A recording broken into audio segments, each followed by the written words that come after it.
Hi అండి, hello. First plate సంధ్య blogs. ఈరోజు వచ్చేసి మునక్కాడ కర్రీ అయితే చేస్తున్నాను. ముందుగా కుక్కర్ అయితే పెట్టుకున్నాను. ఇందులో ఆయిల్ అయితే వేసాను. తగినంత ఆయిల్ అయితే వేసానండి. ఆయిల్ బాగా వేడెక్కాక మసాలా అయితే వేసుకుంటున్నాను. మసాలా అయితే వేసిన తర్వాత బాగా వేగనివ్వాలి.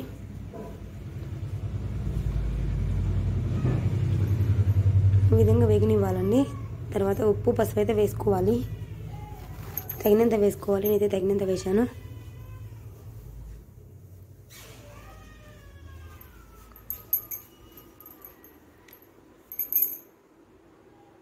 ఈ కర్రీ అనేది చాలా బాగుంటుందండి. చపాతీలకైనా రైస్లకైనా చాలా బాగుంటుంది.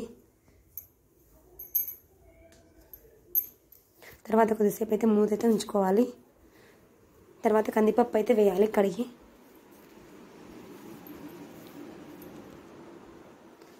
కందిపప్పు వేసిన తర్వాత బాగా కలుపుకోవాలి.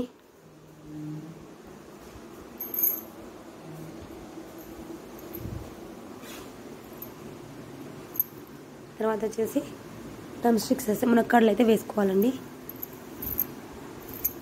ఈ విధంగా వేసుకున్న తర్వాత బాగా కలుపుకోవాలి.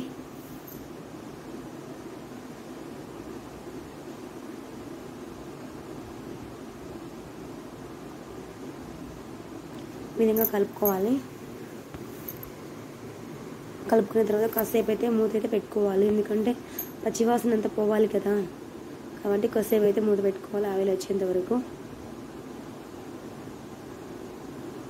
ఈ విధంగా వేయించుకోవాలి.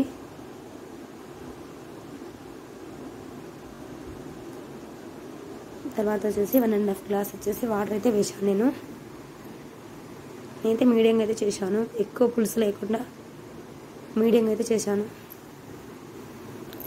ఒకవేళ ఎక్కువ పులుసు కావాలంటే వాటర్ అయితే వేసుకోవచ్చు. నేనైతే మీడియంగానే చేశాను. ఎక్కువ నీళ్ళు ఉంటే బాగుండదు కాబట్టి.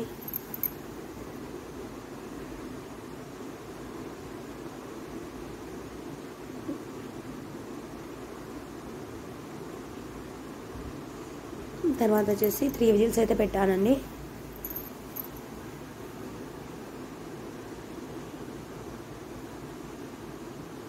త్రీ విజిల్స్ పెట్టిన తర్వాత కొద్దిగా వాటర్ ఉంటే మళ్ళీ కొద్దిసేపు ఉడికించుకోండి.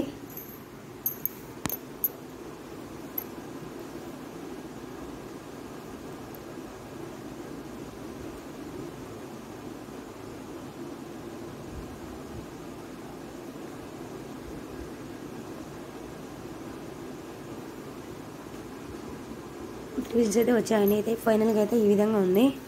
మీకు ఎవరికైనా నచ్చితే లైక్ చేయండి, షేర్ చేయండి, సబ్స్క్రైబ్ కూడా చేసుకోండి. ఇదండి ఫైనల్గా అయితే. టేస్ట్ అయితే చాలా బాగుంటుందండి. కామెంట్లో తప్పకుండా చెప్పండి.